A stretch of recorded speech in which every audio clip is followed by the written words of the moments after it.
Hola, ¿qué tal? Mi nombre es Carlos Vivas. Mi nombre es Wilfredo Juárez, Somos estudiantes del sexto semestre de la Escuela de Economía y venimos a defender el parcial uno de la materia Historia Económica de Venezuela. con el profesor Acosta.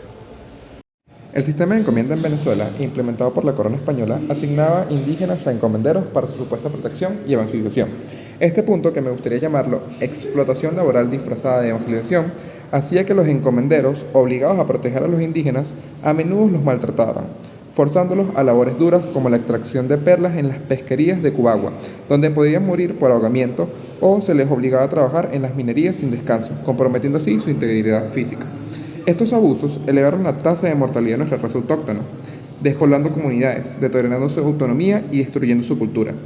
¿Por qué decimos que destruían su cultura? Porque los indígenas eran penalizados con abusos físicos si idolatraban a otra figura distinta al catolicismo. La corona intentó regular todos estos abusos con ordenanzas, como las de 1538 a 1546, y creó protectores indígenas, estipuló leyes para evitar el maltrato y mejorar la calidad de vida de estos individuos. Pero la corrupción persistió. Entre las reestructuraciones importantes podemos destacar las multas impuestas a los encomenderos por emitir abusos físicos.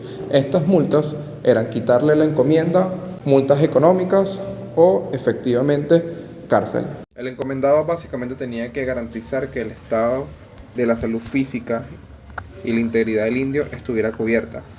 Entre una de las reestructuraciones que se hizo, la corona solicitó que los indios no durmieran bajo la intemperie, sino bajo techo, que se les disminuyera las jornadas laborales a 3 días. Todo esto con el objetivo de disminuir la tasa de mortalidad y darle una mejor calidad de vida a estos individuos y efectivamente seguir sacándole provecho a la plusvalía de estos aborígenes.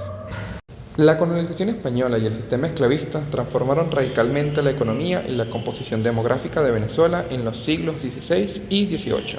En el siglo XVI, la economía se centró en la explotación de las perlas en Cubagua, actividad que diezmó la población indígena dedicada al buceo, tal cual como lo comentamos en la respuesta 1.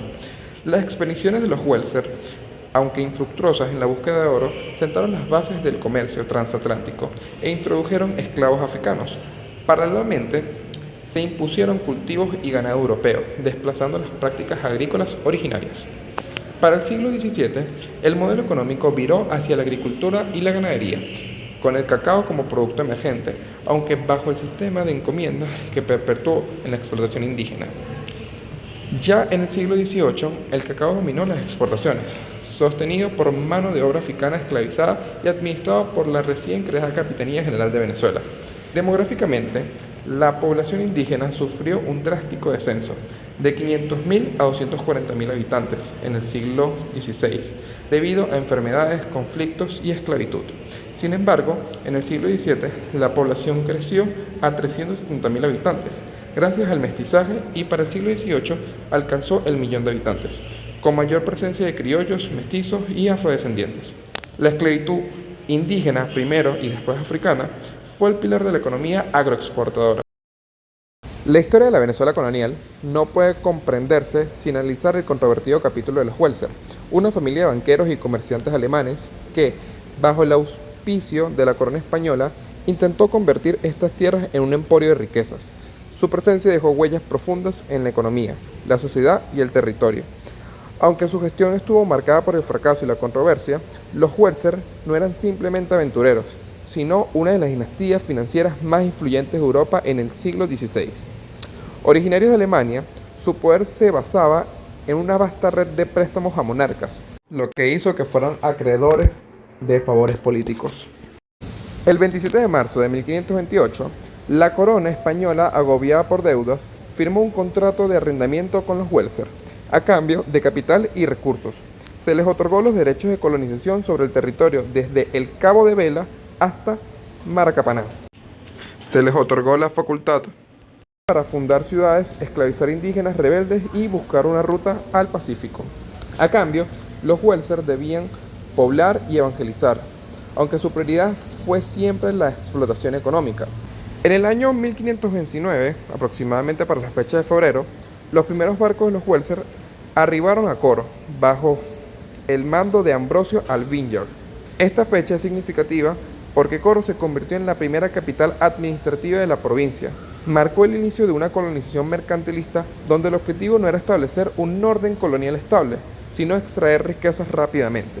Los logros de la administración Welser en Venezuela fue que lograron fundar ciudades como Maracaibo y el Tucuyo. Exploraron territorios inexplorados, especialmente en los llanos de los Andes, e introdujeron el comercio transatlántico de Venezuela y Europa. Entre sus fracasos, nunca encontraron el dorado y sus expediciones siempre terminaron en masacres y revueltas.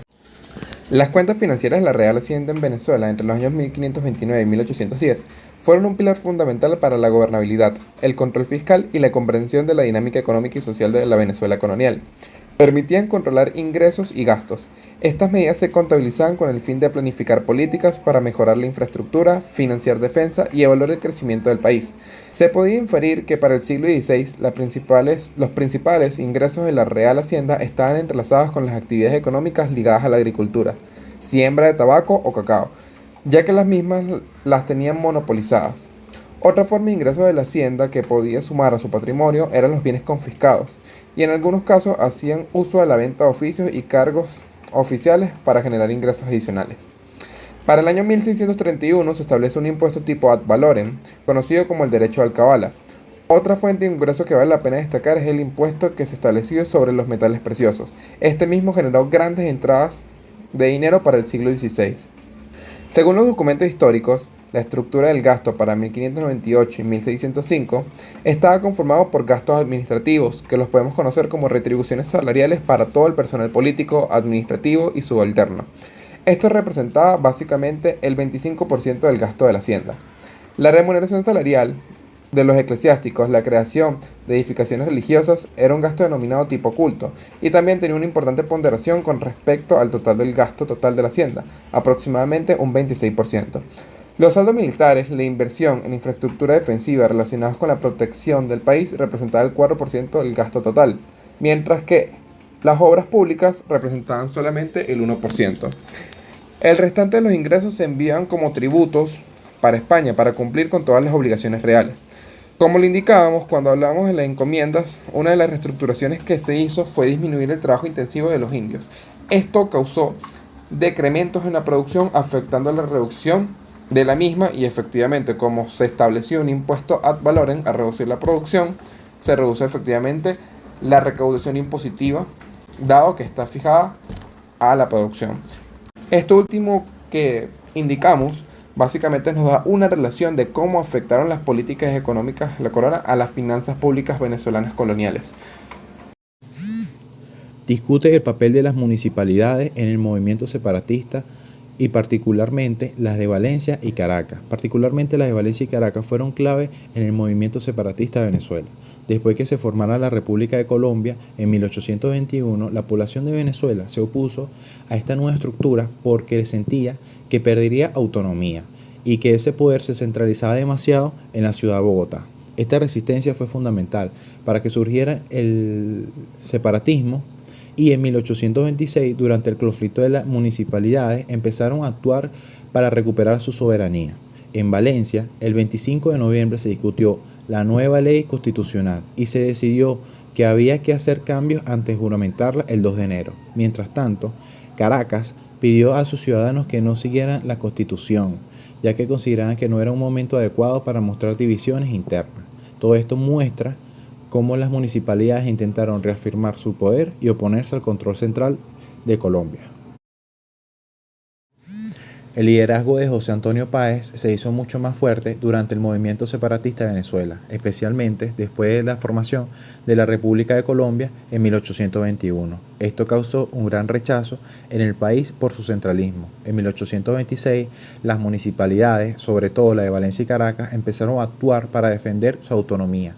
Páez se destacó como un líder en estas municipalidades, ya que querían proteger sus derechos. Un momento clave que fue en la reunión de la Municipalidad de Caracas el 25 de noviembre de 1826, donde decidieron reclamar los derechos constitucionales y mantener su soberanía. A pesar de que Simón Bolívar intentó unir la Gran República, surgieron nuevos conflictos que llevaron a la disolución en 1830. Las tensiones entre las regiones seguían, ya que habían diferencias entre cómo debía ser gobernada, si en el centralismo o en el federalismo. y los intereses de los líderes locales era diferente. Finalmente, en 1830, Venezuela se declaró independiente de la Gran Colombia, consolidando así un movimiento separatista y buscando así la soberanía plena, gracias al movimiento de Páez. Las reformas borbónicas tuvieron un gran impacto en las colonias españolas, incluyendo, por supuesto, a Venezuela, cambiando la forma en que organizaban el poder y la economía. Esta reforma buscaba centralizar el control en la monarquía española y modernizar la administración colonial. Se crearon nuevas unidades administrativas como las intendencias, que se encargaban de funciones fiscales y judiciales, pero esto limitó el poder de los criollos, generando resentimiento, ya que se prefería nombrar a funcionarios peninsulares en puestos claves. La presión fiscal y la centralización del poder alimentaron un clima de tensión social que pudo haber llegado a las revueltas. Aunque las reformas tenían algunos aspectos positivos como la modernización de la administración y el fomento del comercio, los efectos negativos como el aumento de los impuestos y la limitación de la autonomía local contribuyeron al crecimiento de ideas independentistas en América. Y entonces las reformas borbónicas, aunque buscaban mejorar la administración colonial, también generaron descontento que sentó las bases para futuros movimientos de independencia.